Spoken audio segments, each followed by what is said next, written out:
Hey guys, it's Destiny, and in today's video, we're going to be going over team building for beginners. So there are basically four concepts or four things you need to know about team building, and I will go by step for each of these things, which is roles, sustainability, skill points, the elements, and team synergy. So to begin, let's talk about roles in this game. Each character on your team will have a specified role. Some characters are healers, some are main DPSs, some are sub DPSs slash debuffers, some are shielders, and so on. So I wanted to begin with main DPSs. What do they do? What do they provide? A lot of main DPSs in the game, at least traditional DPSs like Sealy, Yang Qing, possibly Jing Yuan as well, these characters are not really going to have many defenses, but they're going to be heavily offensive, which means that they'll do the most damage on your team to enemies, and they'll basically be how you clear a lot of content. These characters are very essential for any team, as every team, in my opinion, does need a main damage dealer. Otherwise, how are you really going to do much damage to the enemy, or how are you really going to win? Keeping that in mind, main DPSs need characters to support them on the team, which means you'll either need, for the sustainability aspect, you'll need a healer, a shielder, you'll need possibly a buffer or debuffer to help them either do more damage or just reduce whatever the enemy is able to do.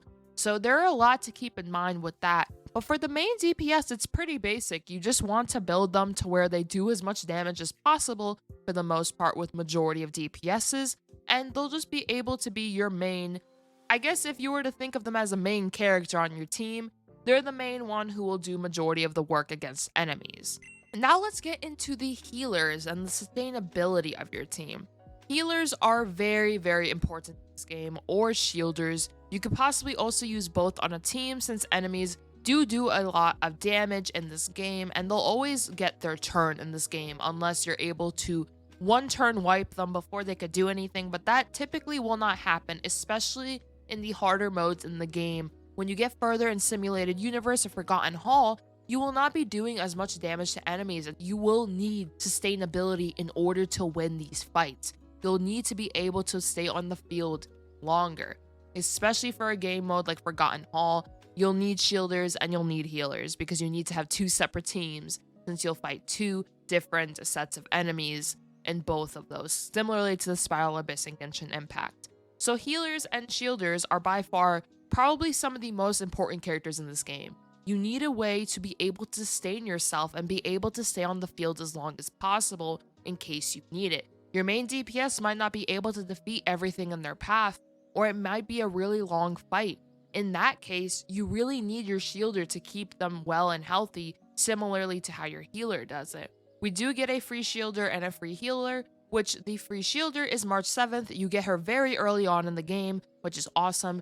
You get Natasha, who's a healer, later on, but both of these characters are incredible for playing this role, and if you do have teams that synergize well with them, which majority of teams are able to take use of both of these characters, since I do feel like they are pretty universal when it comes to team comps, you should be okay when it comes to sustainability, but of course you do need to build these characters. I would heavily recommend building Natasha or March 7th if you do not have characters like Japard, Bailu, and so on. Sustainability matters a lot, since if your characters are if they all fall, then there's not really much you could do, and then you lose a fight. So sustainability matters quite a lot. Additionally, if you are enjoying this video so far, I am helping you out. Make sure to hit the subscribe button, and let's carry on. As for buffers, buffer characters are really good in this game. Two characters I immediately can think of is Bronya and Tingyun, and these characters are very good. Bronya is able to make your characters act again in a turn, buff them, and Tingyun is also a good buffer as well.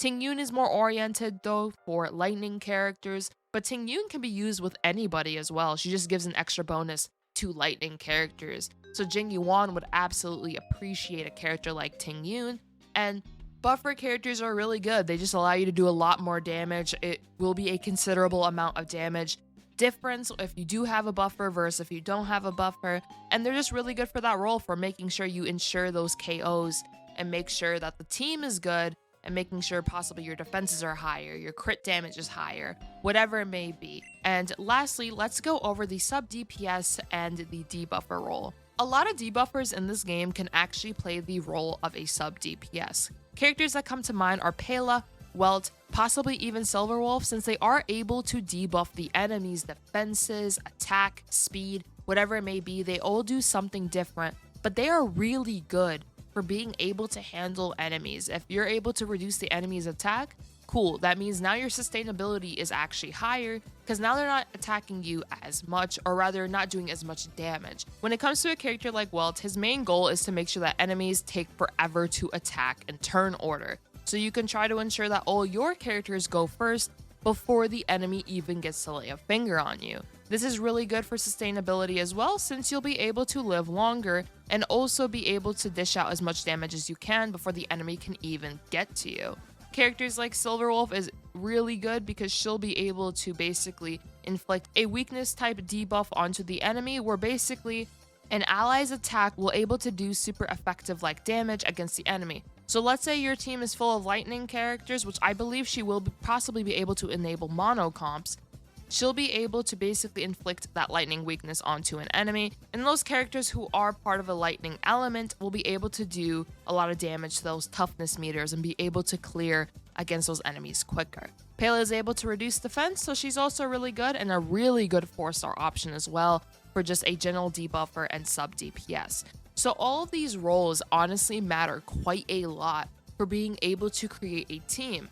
And what do you need with a team as well is synergy. For character synergy, honestly, some characters just don't work together. They really will not, or they just don't really go well together due to skill point usage. Clara is a really good example of this, or characters like Seely and Bronya. Clara really wants to counterattack the enemy as much as possible, which is why a character like March 7th is a really good companion for her. March 7th is able to shield Clara, so basically Clara has more sustainability. Clara is able to take less damage from enemies as well due to her own kit, and then she can also counterattack enemies as much as possible. Since Clara has her own taunt, but March 7th can also inflict taunt onto an ally with the shield, Clara will be the main character that is primarily getting attacked on your team, and Clara is like a wall character. She'll always take hits, and she takes hits pretty well, especially with a shield or a healer on your team. Then you'll be able to have a long sustainability with Clara, and that synergy is really good, as Clara is able to do as much damage as possible with her counters, which her counters are her main point of damage. Now, for characters with skill point management matters quite a lot as well. The reason why it matters is because if you do not have a team that can balance out your skill points, you'll be noticing that you're going to have a DPS loss, or you're basically not going to be able to do what you want to do in a turn. A very skill point hungry character is Seely. Seely is very skill point hungry to the fact that she is your main DPS, so she wants to use her skill as much as possible in order to possibly trigger Resurgence and be able to attack again in a turn. Seely loves to do this as she'll be able to dish out large amounts of single target damage against enemies, so Seely will want to use as much skill points as possible. But where does this leave the other teammates? You want to pair her with teammates, I would say one minimum, who is fine with using their basic attacks more than their skills.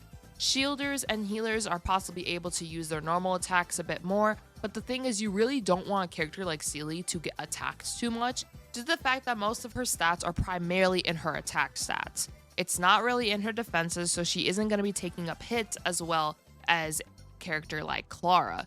So with that in mind, you'll definitely want to pair characters that can use their skill points really well, because once again, if you can't do that, then it really can suck when it comes to not being able to do what you need to do, or if you don't have any skill points left, now you can't heal, now you can't shield, whatever it may be. So skill point usage is incredibly important, and there are multiple ways to think about it, which honestly, I would just recommend testing out team comps, thinking about it theoretically. Okay, who needs to use skill points? What characters heavily need to use them, and why? And just things like that will be important to consider when building a team. The last thing that matters is elements. Elements are something that every character has, and the elemental system is very, very important, and it's mainly important for harder content, due to the fact that there is those toughness meters, which are the white bar above the enemy's head. You need to break those, and the main way to break them is through using teammates that are super effective with their elements against that enemy. If they're not super effective against that enemy, you'll take a very long time to break that toughness meter, or you possibly can't even break it at all by the time the enemy is able to defeat you before you can defeat them. So it does really suck in that case if you do not have an element, but the game does give you practically every element for free except for imaginary. Granted, if you do have every element except for imaginary, then you should be fine when it comes to weakness meters, toughness meters, whatever it may be. You should be okay. I would just consider making team comps that do have a variety of elements to begin, just so you aren't using too many of the same elements at first, since then you might not be able to break that toughness meter of that character if that enemy is not weak to whatever you are using. So that is just another tip I have. And then another thing you need to know is that during the story, it won't matter as much how you team build. I think maybe by World 2, it will matter a good amount and beyond that, but it mainly matters in the endgame like modes like Simulated Universe, Forgotten Hall, and so on. And the rewards are definitely worth it for building a team comp that can be able to defeat these modes, because these modes are definitely challenging and do really test your team's synergy as a whole. Another thing to mention though, and another tip I would recommend, is since we only have to do 40 pulls on the beginner warp to get our first 5-star, I would recommend doing that as soon as you can, assuming you do want to do the beginner warp. If you don't want to pull on that, that's up to you. But let's say that you do want to pull on that, you want your first 5-star. I would revolve making a team around whatever 5-star you get. If you get a character like Bronya, see who's your main DPS. If you only have characters like Don Hong, Serval, or Herta, or the physical MC, whatever it may be, then put Bronya on the team as the buffer for those characters. Depending on who you get, I would revolve around putting them on your team as soon as possible, and then trying to figure out team comps with that. Since the 5-stars are really nice in this game, I'm not going to say per se they're fully needed, like you absolutely need a 5-star to defeat all content, but the 5-stars definitely do give you a lot with their kits alone. So I would definitely recommend, once you get your 5-star, see what you can build around that 5-star. And honestly, that's really it for a team building for beginners. I just gave you guys general tips, general things to keep in mind that you need to know for the game so you have a better understanding. And I do hope this video helped you guys out. I will be releasing a lot more guides. I have a relic guide. I do also have a combat mechanics guide and so on. And I hope you guys enjoyed this video. If you did, make sure to hit the subscribe button. Let me know in the comments down below which character that is a 5-star or a 4-star is your favorite character. And I hope all of you have a nice one. Peace.